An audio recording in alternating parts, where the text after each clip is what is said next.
It's the Randy Karraker Show. New time, same people on STL Sports Central. Matthew Rocchio, Randy Karraker. It's great to have you with us at a later starting time. And thank you very much for joining us. And here's should we? First of all, he was out of town. He missed Thursday and Friday. Great to have you back. Thank you very much. Glad to be back. And thanks to Brooke for joining us on Friday. Always good to see Brooke Grimsley, and she'll return when her baby starts sleeping through the night. That's a key process. Yeah. Key so we got a lot of things to get to today, but I want to tell you what our reasoning was, what our thought process was, Canadian, as we moved this show to the 3:00 hour. There are several things that go with it. Number one, did you know that there are more YouTube viewers at 3 p.m. live than any other time of the day? So that's a good thing. So we did that. But now you knows. Also, I do a TV show, as you know, on Matrix Midwest, and that runs at 7 a.m. and now 10 p.m. So the timing of the shows is different. So I am going to be recording that show, doing this show live every day at 3. So the first Randy Karraker you're going to get every day is going to be right here on STL Sports Central. So we're looking forward to you telling all of your friends that Randy has moved over to this time slot from 3 to 4 every day with Matthew Rocchio, and we'll have a lot of fun. We got a lot of stuff going on. Yeah. Same old show, just at a different time. Yeah, and we hope that all of the same people, High Definition is here. Wonder if the show will start at 3:02. I think there's a pretty good chance of that happening, High Definition. But thanks for sticking with us at the new time, and tell your friends, and tell them, hey, just go to YouTube and tune in. Randy Karraker's still around talking sports with Matthew Rocchio, and we want you to be watching us every single day. All right, the Cardinals finished their home schedule this past weekend, and the Redbirds finished with a home record of 44-37. Matthew, they're 32-43 with 6 road games left.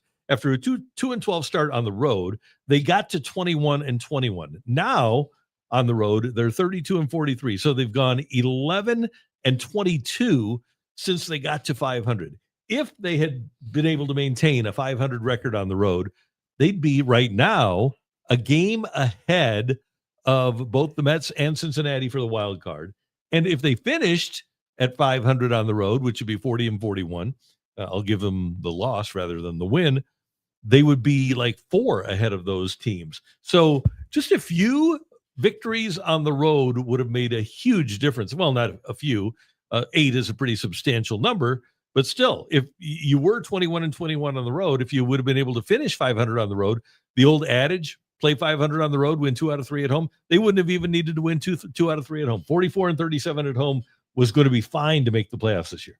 Yeah, it's a really big disappointment there, and I got to correct some of my math on the graphic there. They went 11-22 since that little stretch, not 11-12. 11-22 was the stretch they went on since this, and that's where things fell apart, and that's where they could have really locked things in and made things happen. To your point, if they just could have gotten to 40-41 on the road, they would have 84 wins right now. They'd have 6 more road games. They could conceivably win a few more, and like you said, put themselves in a power place for a playoff position, which is shocking. And that's not the first time that we've talked about some of these numbers and been like, wow, I can't believe this team was close to being a playoff team. But apparently they don't really care about that much. Well, here's the thing. If that's 8 games, that's a lot of games that you have to win. And the fact of the matter is the Cardinals just are not that good. So even though we say they were close, the fact of the matter is they're 18 games out in the division and in the wild card, and I think they could be eliminated tonight in their game against the Giants. But the Cardinals are 4 behind with 6 to play in the wild card race, and they're under 500. They're 76-80. So as Tony La Russa would say, never even talk about the playoffs until you get to 500. Get to 500, then get +5, +10, then you can start talking to me about the playoffs. But never talk about the playoffs when you're below 500. And I agree with that. I love philosophy. That. Yeah, I love that philosophy. I like this from Graham. Think about how much Michaelis has contributed to what you're talking about. Sub-4 ERA at home has to be over 6 ERA on the road, and he does a little double check there. Yep, 6.33 on the road, 3.42 at home. Great one. And another one that is fair is once you saw that Eric Fetty was not going to be good, and he was actually okay, in April and May. But once he went down the tubes in June, if you would have gotten rid of Eric Fetty right then at right around the 4th of July, you would have been able to plug in McGreevy then and maybe get a few more wins, because I believe, if I'm not mistaken, in games that Fetty started, the Cardinals were 9 games under 500, and in games that McGreevy started 5 games over 500. So that disparity, that's an 18-game swing. That's got you right there with the Brewers. If Michael McGreevy pitches the way that he has all season, and you get rid of Eric Fetty. And let's see, they got rid of Eric Fetty. Let me get the exact date, because I don't remember. I just remember him July 21st. So it was a couple of weeks later. Okay. I want to say I'm taking a wild guess at that one. So his last start was July 22nd for the Cardinals. It's close. And then he pitched for Atlanta on the 29th. So I don't know, the timing there. You should have gotten rid of him earlier, because he started losing on May 14th. He took a loss, pitched okay. On May 20th, he allowed 4 in 5 innings. On May 26th, he allowed 5 runs in 5 innings. So then things are starting to get out of hand for you. Then he has a decent start against Texas. Then against the Dodgers, he was really good. But then after that, 3 runs in 5 1/3. He was never going 5 innings for you. 7 runs on, I said right around the 4th of July.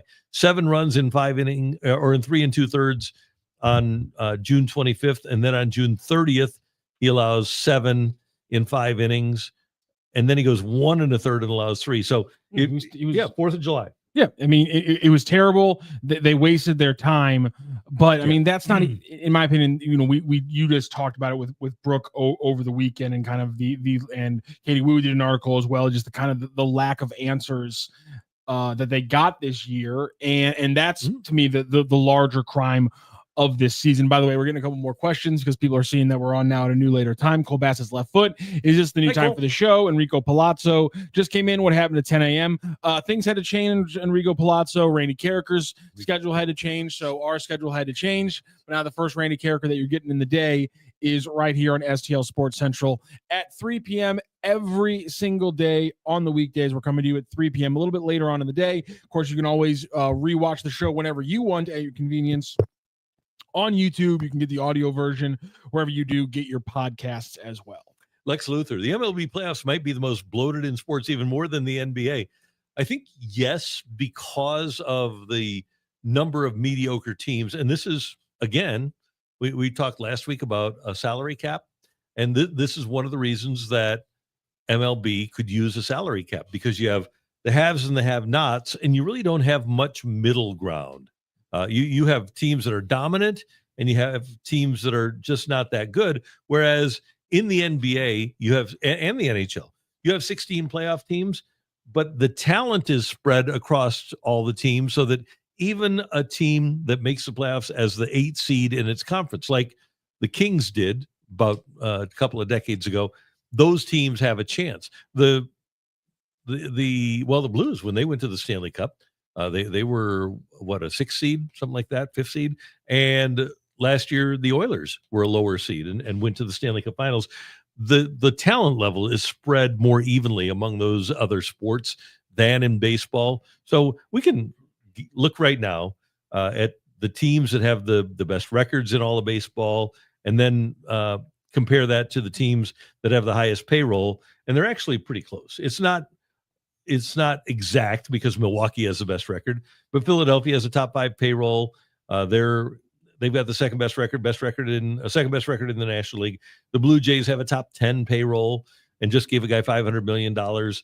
They have the best record in the American League. The Dodgers we know about. The Cubs up the ante a little bit this year with Kyle Tucker. The Yankees have a top 3 payroll. So normally in baseball, at least in the regular season, payroll equates to success in the regular season. And I'm glad we're talking about the NBA because this brings us into our big topic for today's show. And you've already heard on STL Sports Central today, Bernie Miklasz talking about the Cardinals going into a rebuild. And you heard, or you should have read, Katie Wu's piece over the weekend that came out with the phrase multi-year rebuild. So that's kind of the big thing that we're going to be focusing on today. And first of all, and I'm glad we're talking about the NBA because I'm going to preface this by saying, in the NBA, if you're a 500 team, you usually do need to rebuild. That usually is a sign that actually, okay, we're not getting top draft picks.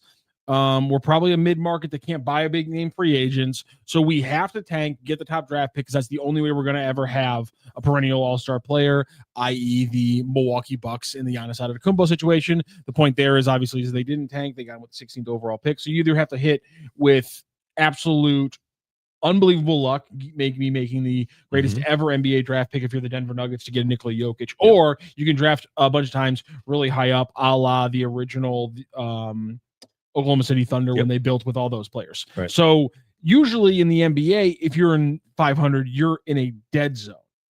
But the Cardinals are sitting here, to your point. They could have been an 84-win team, maybe even more wins if they just were able to play as well at away from home as they were at home.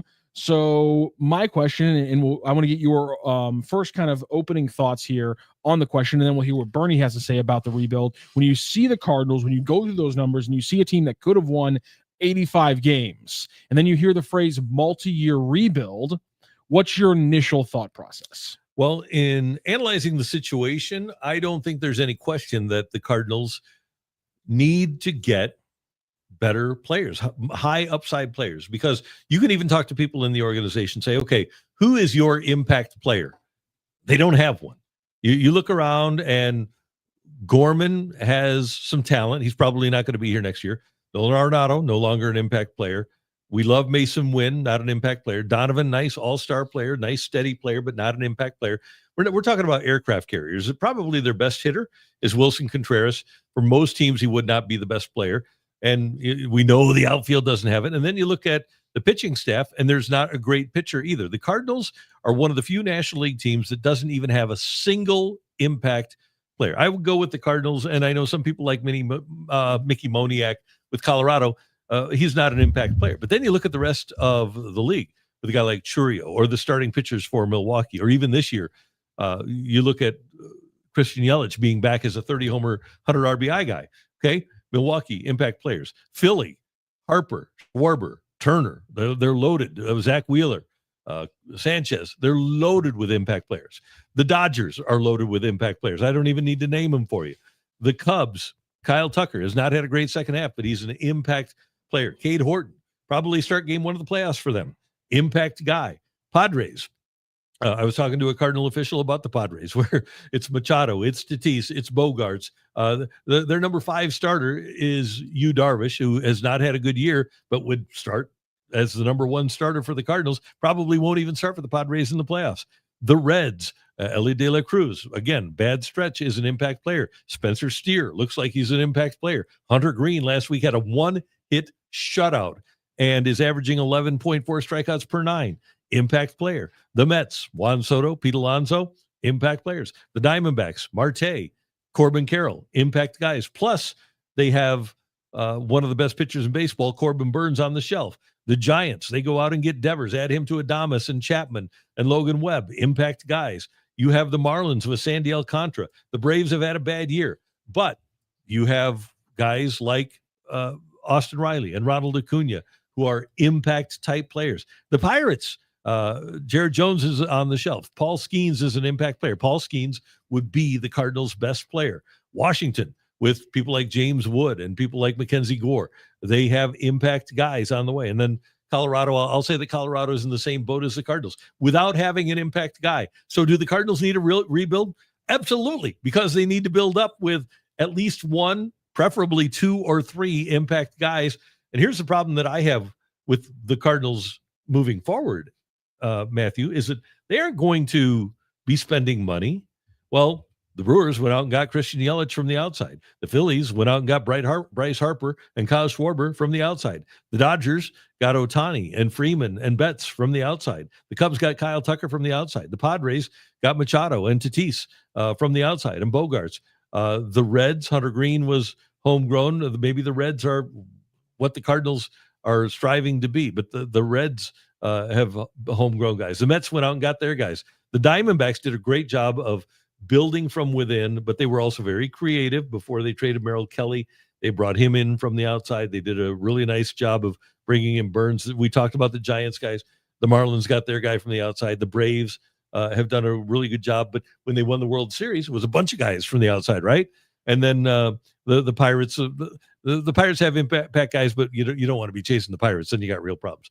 And then the Nationals, the big Soto trade. So the Cardinals need to rebuild, but they don't have a great player to go get young impact players like Washington did when they traded Soto. So if the Cardinals are going to do this, they need to get really lucky, like they did in 2000 when they drafted Yadier Molina, in 2000 when they drafted Yadi, and then 1999 when they drafted Albert Pujols. You also did, though, mention three teams. You mentioned Cincinnati, Arizona, and Milwaukee, and you said they brought in guys from outside. Yep. But what all those guys did, and Bernie Miklasz has talked about a lot, we're about to hear a little bit more from Bernie Miklasz, they brought in guys on smart deals that didn't necessarily break the bank.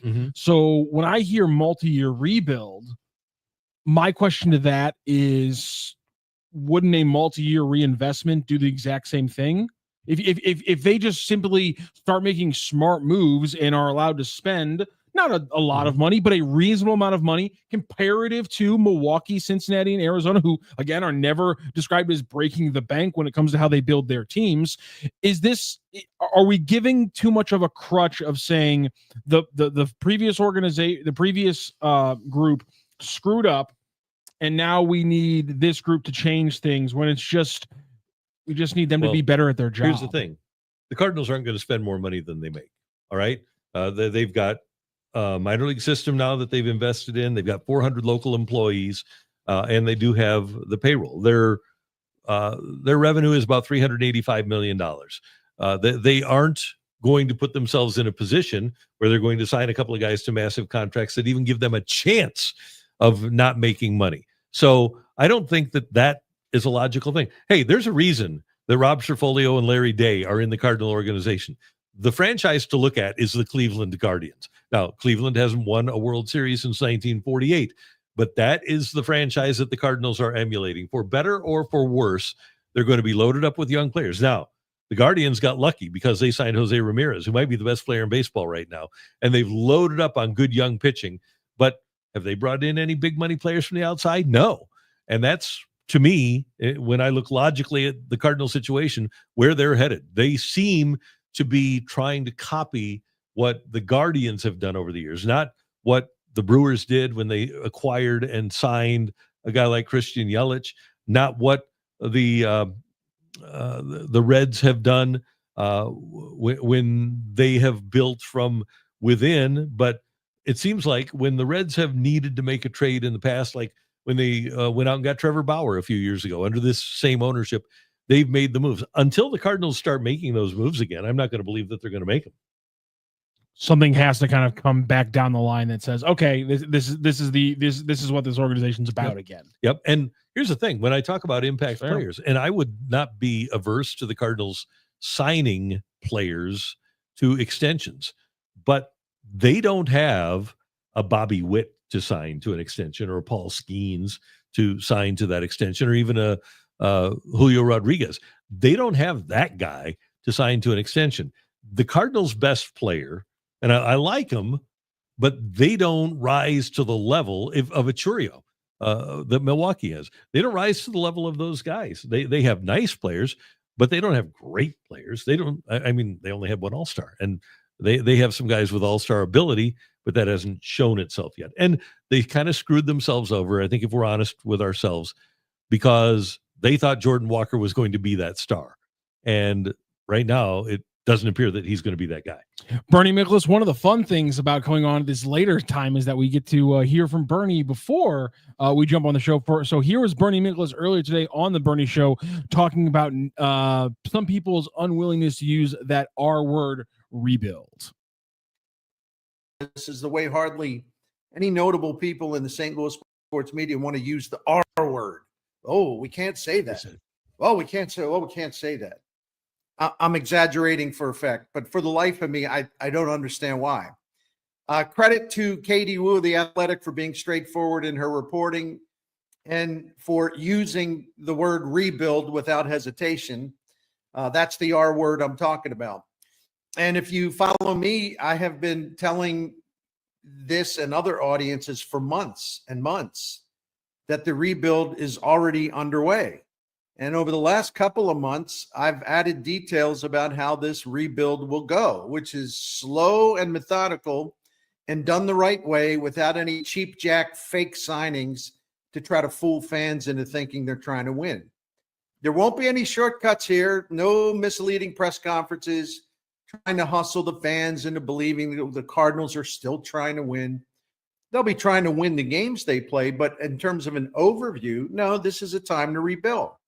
And by the way, if you make promises you're not going to keep, fans are too smart to fall for all of that crap again. There is Bernie Miklasz on the Bernie Show. You can hear the whole show right here on STL Sports Central. And here's the thing about this. And I've mentioned this before for people that say that they wish the Cardinals would have gone out and signed a free agent, done a little bit more. From last October on, when the Cardinals said they were going to do what they've done this year, nobody has ever mentioned the hope of playoffs. Not even a hope. It hasn't come up. Hasn't come up from the manager. Now the players, like Bernie said, the players are trying to win every day. The manager's trying to win every day, but they aren't talking about the playoffs. The Cardinals told us last October that they weren't going to be a playoff team. I mentioned it on our. So what's different? On our radio show last year, one of our take it or leave it. I said, take it or leave it. The Cardinals don't have any other players from outside the organization next year. That's what I've been told from the inside, and they haven't. They have not, as far as I can tell. The Cardinals haven't tried to fool anybody. I think what they did when they signed Gray and Gibson and Lynn, I think that was a disingenuous move on their part, because anybody who has watched baseball knew that team wasn't going to win when they signed those three pitchers. But I'll give the Cardinals credit this year for not saying that they were going to be a playoff team. When the crowds dropped, they didn't say, oh, come out and watch because we have a chance. Mo never said, hey, hopefully we get lucky and fool somebody. We never heard that. And so I'll give the Cardinals a little bit of credit for that, for not trying to fool people into think they were going to win. So what do you think the difference is, or do you think there is a difference in the Cardinals' mindset this October compared to last October, or is it just the fact that Heim's now in charge and John and Mo isn't? I think that'll be a big difference. I think there will be better evaluation of young players, but next year is going to be for pitchers what this year was for hitters. It's going to be a runway year. They're going to give Jordan Walker another half season. You may or may not see, I don't think you'll see Newbar at all. You may or may not see Nolan Gorman, but I would think that your infield will include either Weatherholt or Donovan at third, win it short, either Weatherholt or Donovan at second, and Contreras, because he has the no trade and I don't think he wants to go anywhere. And then I think in the outfield, you're probably looking, and hey, all due respect to Ivan Herrera. Okay, let's have some little self-evaluation here, some introspection. Okay, you can't catch. Oh no, you can't. Okay, love you. We're gonna get into that later this week. Don't you guys worry about that. But he can't. So he's your DH. Burleson in left, probably Scott in center, Walker in right, at least for the first half of the season. Nathan Church is probably your fourth outfielders. JC your extra infielder, and then two extra catchers, right? In Pozo and Crook. So there's your position players for next year. But then, presuming they trade Sonny Gray, and apparently there is a level of interest in him. So if Gray is gone and Michaelis is gone, you are looking at maybe McGreevy or Liberatore starting opening day. Palante getting another shot as a starting pitcher. Sorry. Leahy maybe getting a shot as a starting pitcher. Maybe a 6-year minor league free agent or a really cheap major league free agent. and then hopefully they'll sign some other 6-year minor league free agents so that inevitably when somebody gets hurt, this is not going to happen again. You aren't going to have another year where pitchers don't get hurt. Yeah, you need to have some depth, but you're going to have a very questionable starting rotation next year. And you're going to have guys on runway. Maybe at the end of next year, you see Liam Doyle. Maybe next year at some point, you see Quinn Matthews. Maybe at some point, if somebody gets healthy, you get like the lefty Zerpe or something like that. But the Cardinals, I mean, the one guy that they really loved, this was prior to the draft, because I don't think a lot of the people in the organization have seen Liam Doyle pitch. The one guy they loved was Tekoa Roby, and think that he has that strikeout stuff, but you aren't going to see him. See in 2027, maybe 2028, I guess. 2028, because 2027, 2027 isn't going to exist. Yeah. So they did 3 years from now, 4 years from now, 10 years from now, will you view 2025 as the first year of this rebuild? Yeah, you have to. Okay. Because of the evaluation. And it may not turn out, because for me... But this wasn't a successful year of a rebuild, was it? That's the key. I think that the Cardinals, in their heart of hearts, would tell you that this year was about evaluating players, but primarily evaluating Walker and Gorman. That's what it was all about. And they both failed. And so, yes, the start of a rebuild. Would it be fair to say that going into the year, Liberatore was as high as those two? I don't think he was. I don't think they had that hope. I think he surprised him. Okay. I don't think they even planned on him being a starter at the beginning of spring training. Well, they didn't start him in spring training. Yeah, exactly. He didn't even get a start in a game, but he has come through. And I think they didn't expect Herrera to be this bad. Offensively, Ivan Herrera is what Jordan Walker was supposed to be. So that's not a bad thing. But now you need another guy to step up, and they don't have a right-handed power hitter in their system. That's a problem. Maybe the kid Blaze winds up being a right-handed power hitter. I don't think so. But they've got a lot of issues here, and I think they were fooled. It wasn't us. It was them that said that the best prospect they'd ever had, that Walker had passed up Taveras as the best prospect that they had had since Albert Pujols. Oh, well. And that's not saying an awful lot, but it didn't work out. I like this from Kyle Feed, just because I like when we remind ourselves of what actually happened in history. Didn't the Cardinals try and get Stanton and Yelich, but Stanton didn't want to live in St. Louis, and the Marlins balked at trading Yelich, so we wound up getting a banged up Ozuna? That is essentially 100% correct. Right. Yeah, essentially exactly how it went. Stanton gave 4 teams, and they were the 4 teams that have been in the Final Four the previous year. It was the Cubs, it was the Yankees, it was the Dodgers, it was the Astros. Those were the only 4 teams he'd go to. The Cardinals and the Giants both made deals for him. Were done deals. Both were going to take the entire contract of Stanton, and he said, no, I only want to go to these teams. So he went to the Yankees for pennies on the dollar. Then the Cardinals went to the Marlins and said, okay, we'd like Christian Yelich. They offered a really good deal for Yelich, but the Marlins at that point in time changed very quickly, but at that point in time said, no, we want to build around Christian Yelich. He's going to be the centerpiece for our future. We really like him. Left-handed hitter, has a chance to hit for some pop. He's never really done it before, but we think he's going to be really good. So they decided to keep him. Cardinals go out and get a guy who had a 912 OPS the year before, won a Silver Slugger and a Gold Glove. And they didn't know that Marcel had the shoulder and they kind of knew he was a knucklehead because he had hung out with Carlos Martinez and Oscar Taveras and had that fight over on the east side when he was a member of the Marlins. But I think they thought, I know they thought that they could get him straightened out. And as it's turned out, he was a really good hitter for a long time in Major League Baseball. The Cardinals just didn't get the Marcell Ozuna that they expected or that Atlanta wound up with, right? So you've got that issue going. But to your point, yes, you're 100% right. And then to compound that situation, not only do you get the third best of the 3 outfielders you wanted, but Alcantara winds up being in the deal.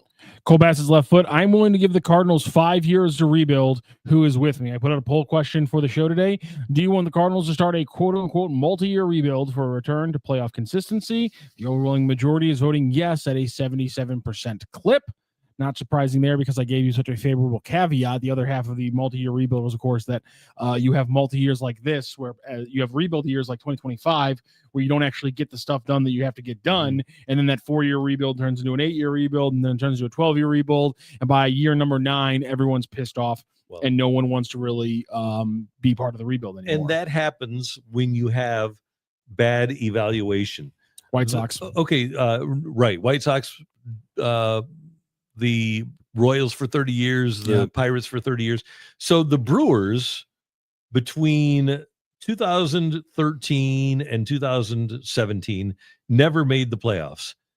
Third place in 2012, fourth in 2013, an 80 team, a third place team in 2014, 2015, fourth place, 2016, 68 wins, 73 wins. I'm down for rebuild. Then 86. So that's what the Brewers did.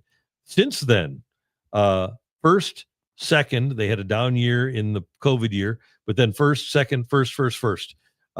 So they had 1, 2, 3, 4, 5, 6-year rebuild, if you want to call it that. They did win 86 games in their last year before this run started.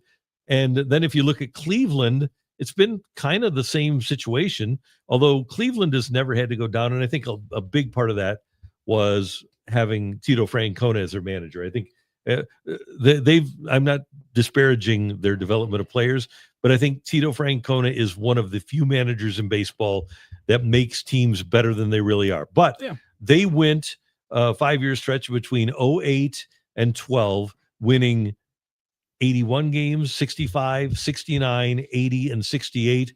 Then, since 2013, playoffs, missed, playoffs, missed, playoffs, and then this year they have a great chance to make the playoffs. So they're competitive pretty much every year. And here's the wins since the end of that rebuild, okay? 92, 85, 81, 94, 102, 91, 93, COVID year, 80, 92, 76 and 86, 92 and 84. So they've won a lot of games. And again, they've done it with smart moves. Yeah, and they didn't spend a lot. They've never spent a lot. They didn't tank it. They don't have a bunch of really high draft picks all hitting. Right. They made a bunch of smart moves. And so my problem here. And let's just take a look at their 102 win team. And they had gone out and they had reacquired people, but Yan Gomes behind the plate, Santana they had reacquired to play first. Kipnis was at second, bargain. Lindor at short, bargain at the time. Ramirez was only 24. Brantley, I think that was still his first stop. Bradley Zimmer in center field. Jay Bruce was acquired. That was kind of like their big expenditure that year. And then Edwin Encarnacion at 34. Otherwise, when you look at their pitching staff, 31-year-old Kluber was raised there. A 30-year-old Carrasco was raised there. Trevor Bauer raised there. Tomlin raised there. Clevenger raised there. Salazar raised there. So it was a homegrown pitching staff. I think that's the Cardinals' goal right there, is what Cleveland has been for the last decade. All right. That's going to be rough.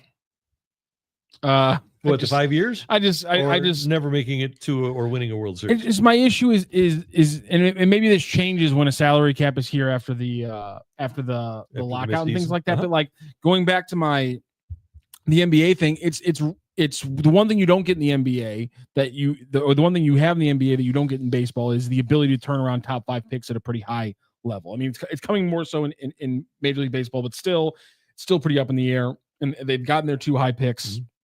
How quickly can they turn them around to being impact players? So that's different than the NBA, but also it's just when those crappy mid-market teams who are sitting at 500 finally get a star, there's no doubt in my mind that they're going to pay him.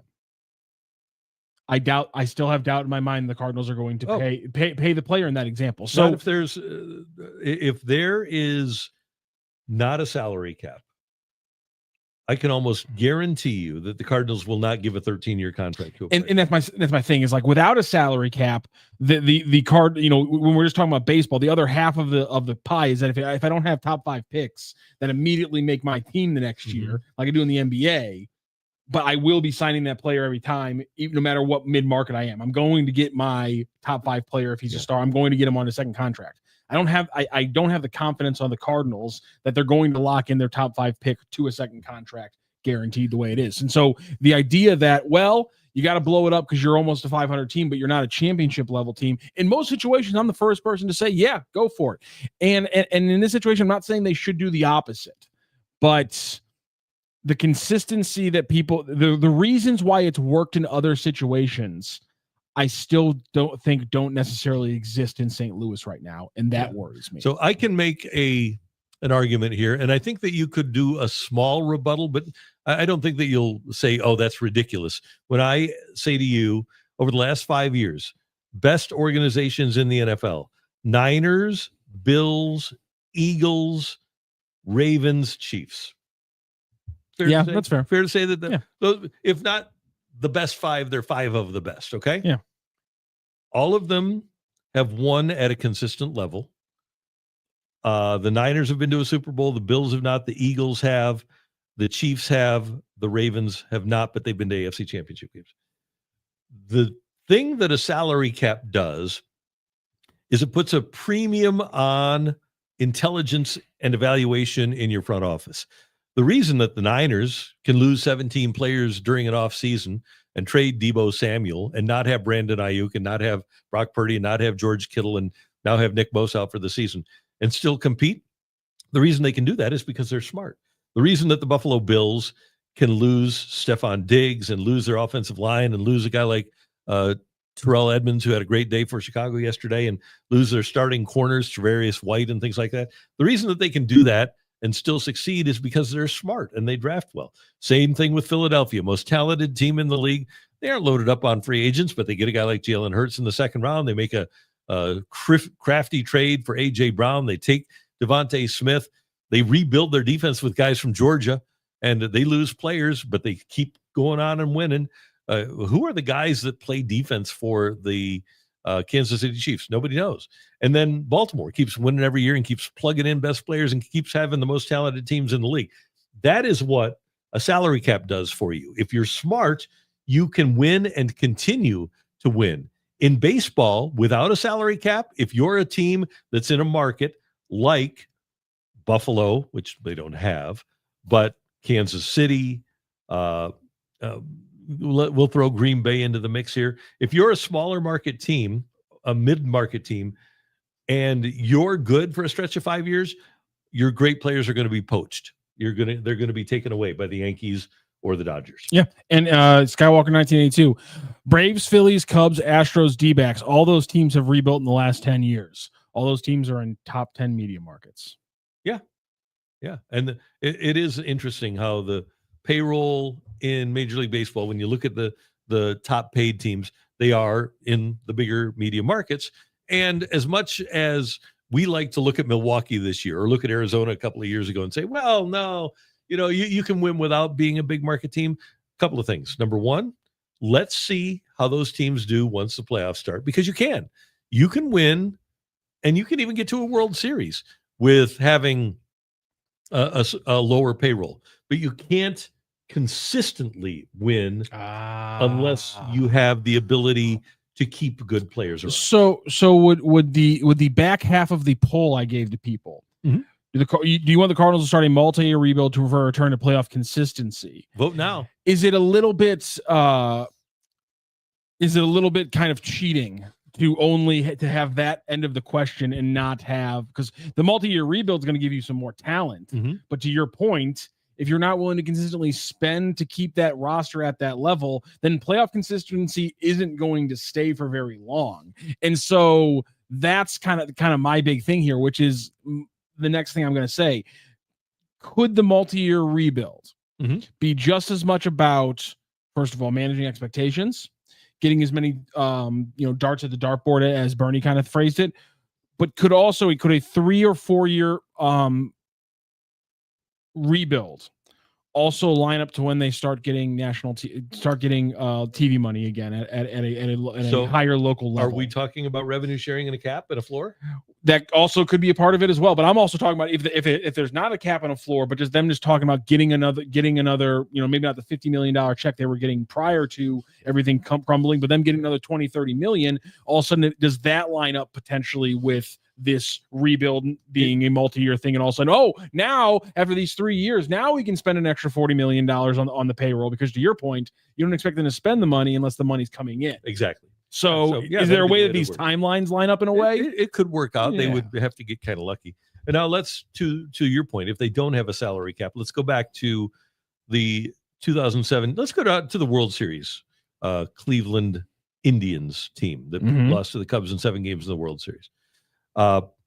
So they had Jan Gomes behind the plate. He departed, I believe, as a free agent ultimately. They might have traded him because they couldn't afford to keep him around.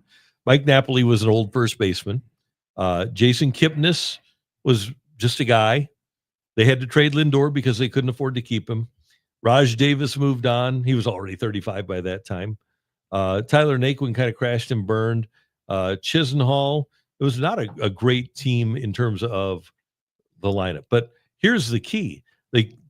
Kluber became too expensive. They traded him. Now they got Emmanuel Clase for him from Texas, but they couldn't afford to keep him. That's the point. They couldn't afford to keep Bauer. That's why they traded him. He was in his free agent year, went to the Reds. They couldn't afford to keep Carrasco. He winds up with the Mets. Danny Salazar and Tomlin both got hurt. Cody Allen, the reliever, still a solid player. Where did he go after there? Did he stick around? Yeah, he just went to the Angels in 2019, and then he was done with baseball. So they basically kept Allen until the end of his career. But the point is, when you have a really good team like that in a mid-market, you can't afford to keep all of your players around. And especially if you develop a young team. Now, even worse for Cleveland fans, look at what happened with their World Series team. And I know this is a long time ago, but look at what happened to their World Series team from 1995, because they could not afford to keep that team at all. You're gonna have to teach me on this one, Randy, because I am not too aware. So Baerga winds up with the Mets. Okay, I was gonna say the only players I know from the '90s Indians are Ricky Vaughn and Pedro Serrano. Yep. Those are the only '90s Indians I really know. So Baerga winds up with the Mets because Cleveland can't afford to keep him. Vizquel winds up with Seattle and then ultimately San Francisco. Tomey winds up leaving for big money. Albert Bell winds up leaving for big money. Kenny Lofton winds up leaving for big money. Manny Ramirez goes to Boston for big money. Eddie Murray was already 39 years old. And then that team with a great offense kind of had a veteran rotation. Charles Nagy was the guy in his prime, and he got hurt. Otherwise, they had a relatively old rotation. But almost their entire starting lineup left Cleveland and wound up with big money contracts.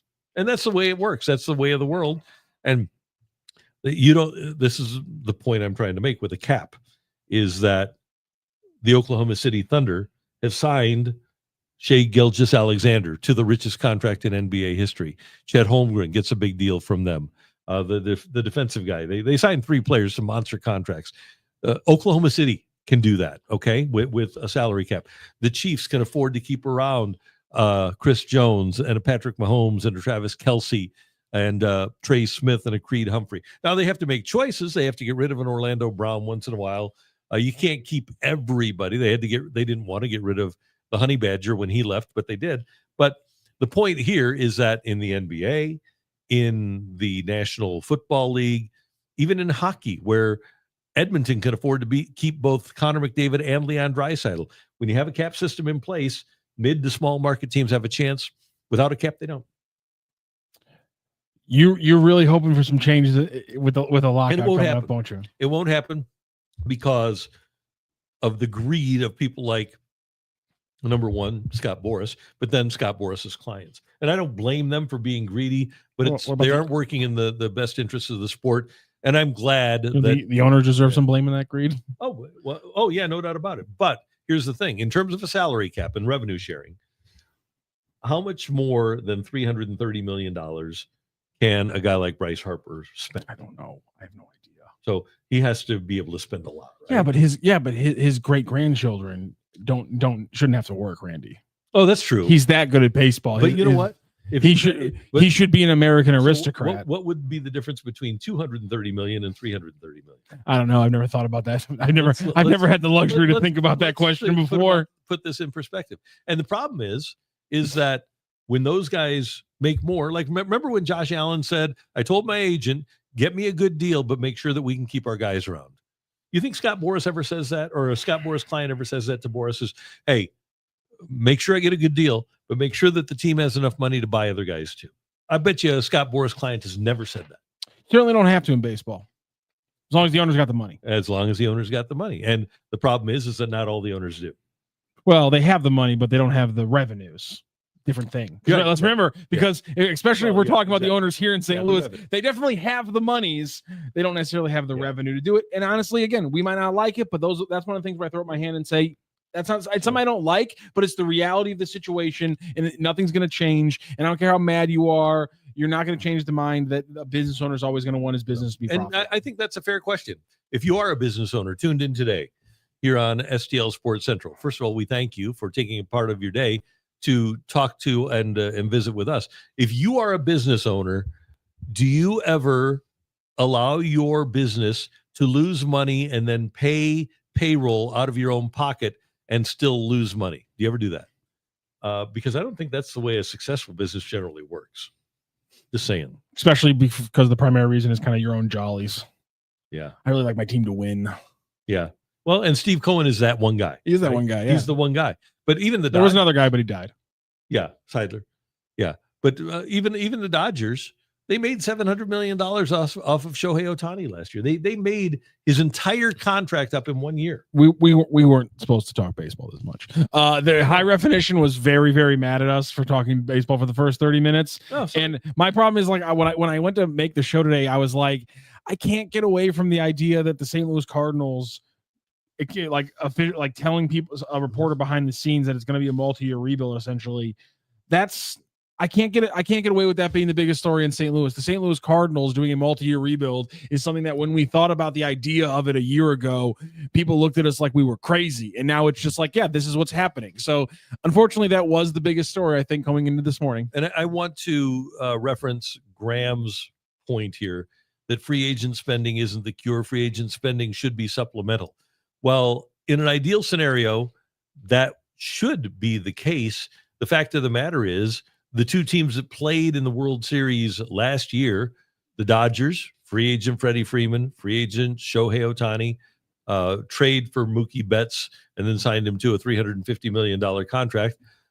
Free agent Garrett Cole for the Yankees, free agent Giancarlo Stanton. Remember, Aaron Judge had gone into free agency, and the Yankees outbid the Giants to keep him. Free agent Carlos Rodon, on and on and on. So the teams that are going to and winning World Series generally are signing centerpiece players as free agents and not as supplemental players. Now, for a mid-market team, that's what you want to do.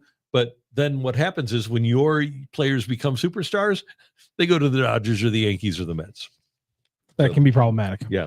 Hey, Missouri, get ready. The wait is almost over. DraftKings Sportsbook, America's top-rated sportsbook app, is coming soon to the Show Me State, and you can sign up today.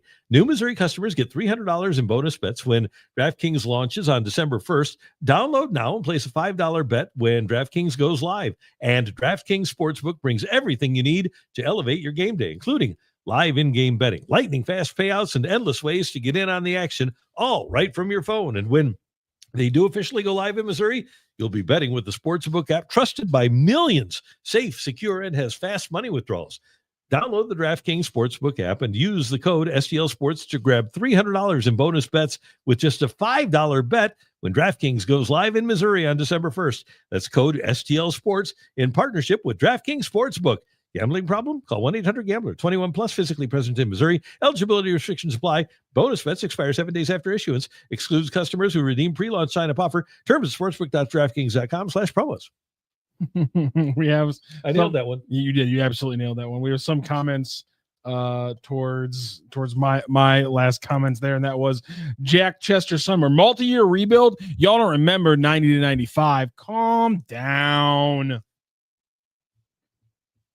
That was a multi-year rebuild. And then when the Cardinals actually completed the rebuild. It Then what was happened? a trade for Gary Gaetti at third. It was a trade for Royce Clayton at short. It was a trade for or free agent signing of Mike Gallego at second base. It was Pegs was still the catcher, but then you go sign Ron Gant to play left. You kept Langford and Jordan, and then your starting rotation included Andy Bennis, free agent, Todd Stottlemyre, free agent. Let's see, you had Alan Bennis in there. That was a 5-year. That was a 5-year rebuild. They got you one postseason, and then required you to do another 3-year rebuild. But that got you into the 2000 run that Bernie talks about in his video today. But that's literally the 90s is one playoff season surrounded by 2 rebuilds, and that's, I guess that's kind of what we were talking about, is the precariousness of a rebuild. Well, and we talk about rebuilds, and that's the thing is, I don't think that at the end of the day, when we talk about rebuilds, we're talking about drafting and developing for the most part, right? Yes. Well, let's take a look at a couple of franchises. Let's first of all take a look at the world champion Houston Astros from 2017. They traded for their catcher, Brian McCann. He was not drafted by them. They signed first baseman Yuri Gurriel out of Cuba. He was not drafted by them. Jose Altuve came from the previous administration. Ed Wade brought him aboard. Carlos Correa, first pick in the draft. Alex Bregman, second pick in the draft, okay? Nori Aoki, free agent from Japan, was their left fielder. George Springer from the previous administration, the Ed Wade administration, was their center fielder. Josh Reddick, free agent in right. Carlos Beltran, free agent, their DH. Their starting rotation, Mike Fiers, free agent. Charlie Morton, free agent. Dallas Keuchel, drafted and developed, I think, also by the Wade administration. Brad Peacock came from the outside. Lance McCullers was drafted with a high pick. And then Colin McHugh. Ken 100 Miles Giles was their closer. I think he had come from the outside. Let me double check that. Ken Giles, had come from Philly. So you had a team that wasn't built from draft and develop, that won the World Series in 2017. When you talk about Houston, same thing with the 2000 Cubs. They say, oh, Theo Epstein was brilliant at rebuilding. Well, they did have multiple high draft picks, top 10 picks among their position players. So let's give them credit for being bad and taking advantage of being bad, because they did get Chris Bryant, and they got Schwarber, who didn't play that year. Montero behind the plate was not developed there. Rizzo was their first baseman, was not developed there. Ben Zobrist was their second baseman, was not developed there. Addison Russell came in a trade from Oakland, wasn't drafted and developed by them. So you have Bryant, you had Jorge Soler, free agent from Cuba. You had Dexter Fowler, who had been with both Colorado and Houston. You had Jason Hayward, a free agent from the Cardinals. Okay, so tell me where all this draft and development is working. The rotation, John Lester, Boston. Jake Arrieta, Baltimore. Kyle Hendricks, developed by them. John Lackey, Boston and the Cardinals. Jason Hamill came from the outside. He had been with Tampa and Colorado and Baltimore and Oakland before he got back to the Cubs. So I am saying that I'm calling BS on the idea that these teams built through draft and develop and then won the World Series. I would defy you to find a world champion that built strictly through draft and develop. We have somebody who's quoting Moneyball right now the A's and all. I forgot about all the A's world championships. He was more going with there are you mama. There are rich teams, then there are poor teams, then there's 50 feet of crap, then there's us. It's an unfair game. In fairness, I think in that situation, the Cardinals are just a poor team. Yeah, maybe. Cole Bass's left foot. Luno is available to help rebuild the team. No, we're not. Okay. No. I think he owns a soccer team. Yes, I think he does. Here's the thing about talking Luno. And Luno was good. Luno was very good at what he did with the Cardinals. And he was very good at what he did with Houston. They won a World Series. But it's a misnomer to think that he brought in all of these young players and they won with him. He had 2 number 1 picks and top picks in the draft, number one in Brady Aiken and Mark Appel. How'd that go for him? Guys they threw a lot of crucial innings in those World Series runs. Yeah. Okay. Yeah. So, And that's why I'm a little bit like, okay, draft and develop multi-year. All right. But at the end of the day, here's the thing: you can draft and develop all you want. You wind up with a bunch of guys like the Cardinals have right now, and then you have to go out and make trades and sign free agents anyway. Like some people are going to say you have to get lucky. I think it's just you got to make smart moves, and you have to be willing to say. And also, there's I think the thing that the Cardinals get stuck into, and we get stuck into often, is thinking you have to play by a certain rule book where you don't really, and that's what I think the Brewers are. I think the Brewers are just like, no, we're doing things that work for our franchise. We're not doing things that work for Major League for what people say Major League Baseball teams have to do. I think the Cardinals need to strike out on their own and carve a little bit of their own path. Much like we need to do. We need to not talk only baseball in this show. We have to talk about something else. Justin Carbonneau scoring. There we go. 2 goals. Oh gosh. That the Blues have scored. Carbonneau has a goal and an assist. He still doesn't play here this year. No, of course not. And that's because they have a lot of depth on the wings. And they have top 6 forwards, which is why they traded Zach Bolduc, right? Because they had depth on the wings. And if you can let a guy develop in hockey, then you can. Now, Army did say last week that he was surprised when Robbie Fabry and Robert Thomas made the team. And maybe Carbonneau will surprise him. But it would be foolish for the Blues to have Carbonneau make the team and then be a 4th-line, low-minutes guy. Let him work on his game. Did the Blues show us their ceiling in the post-Four Nations games last year? Essentially, Dylan Holloway, Colton Parayko, Robert Thomas, Jordan Kyrou, Jordan Bington, heck, even Pavel Buchnevich, all these guys we saw. Do they have more in their games that when you augment the, hopefully, because again, development's never linear, even though you hope it is. But let's say there is development from some of the young guys like Neighbors and Snuggerud, and just having them for a full season gives you that boost. So talk about that. So combine that boost with the growth potentially of some of these veterans. Is there a reason to expect a higher ceiling from the Blues this year? Or I guess also is there a reason to expect a much higher floor? Well, let's start with the main guys.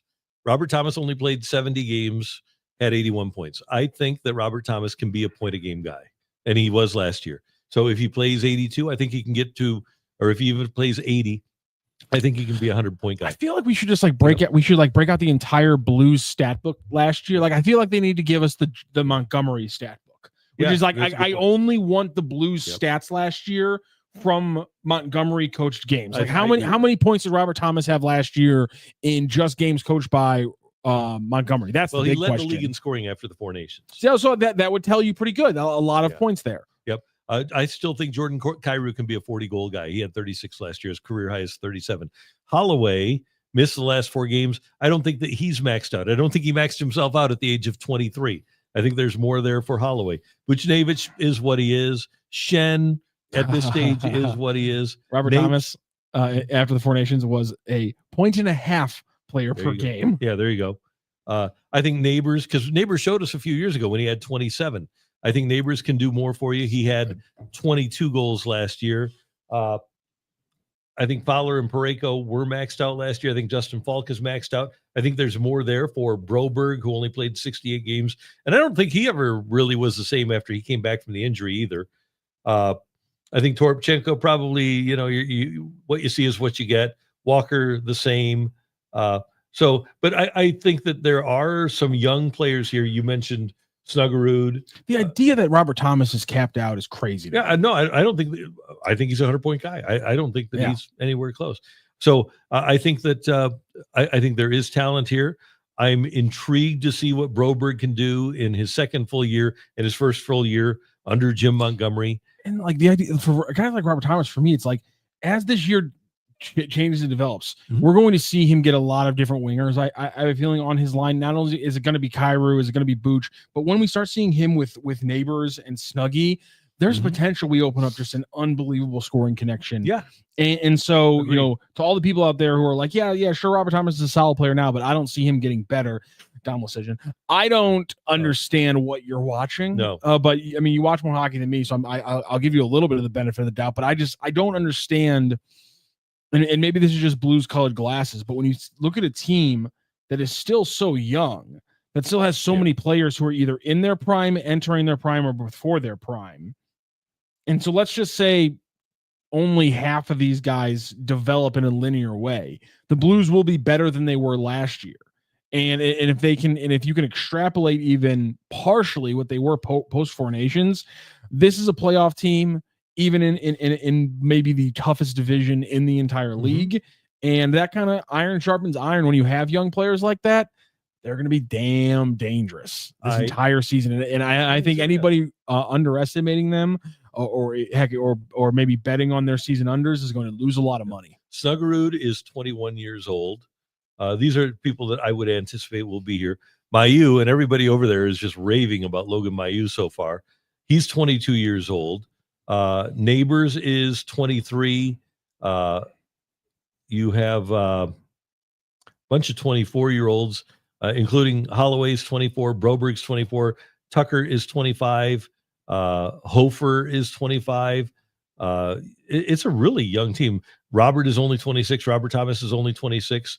Kyrou is 27. So you've got a pretty youthful group that does have some upside. And I think they're intriguing. And I think that they have the perfect coach. I said this last year when Montgomery got fired by Boston. I thought he was a perfect coach for the Blues. And I think even more so now. It's hard not to be excited about talk about a 3 or 4 year window for a team that I'm excited about. It's the St. Louis Blues because there's just so many young players. I mean, players right now who are entering the backside or outside of their prime on this roster. Milan Lucic, Cam Fowler, Braden Shen, Bukshad, Justin Falk. Those are all the players. Those are the 30 players 33 or older. That's it. 5 players who are 33 years or older. The amount of young sub 30 talent on this roster is absolutely insane. I don't even think we've mentioned Dylan Holloway, who it looks like he's going to be coming back healthy, who obviously exploded last year. I mean, it's just, there's so much talent. It's across every position. Binnington somehow is still underrated, which I don't understand how a guy who can be the goalie for Team Canada could possibly be underrated across the NHL. But based on everything I'm reading, he appears to still be underrated across the NHL. So I think the Blues are going to shock some people, which I don't know how you're going to get shocked by this team. You saw what they did in the back half of last season. You saw how their playoffs ended. You see all the young talent. How are you letting this team creep up on you? It's your own fault if you did. Cole Bass's left foot. I highly encourage everyone to travel to an away NHL game in a Canadian city. Still got to do that. If you really want to have some fun with somebody, take your significant other to Winnipeg in February. Because then if you're tired of your significant other, that's your play. That's just Valentine's Day. It's like Fargoing it. That's just so horrible. Randy, we got so much that we couldn't get to today. Let's get to Mizzou tomorrow. We have Mizzou, we have NFL, we asked guys, we have more Cardinals because we didn't talk about Nolan Arenado basically saying farewell despite having 2 more years left on his non-tradable contract. So Nolan Arenado's still here. You touched on the Von Herrera thing, but we're going to have to get deeper into that whole thing. So still plenty of Cardinals. Sorry to high definition. We're still going to be talking Cardinals. Have plenty of Mizzou to talk about. We will have Blues now every day on the show as more things continue to open up in the preseason, as we get interviews. And, of course, college basketball is also opening up. Here we go.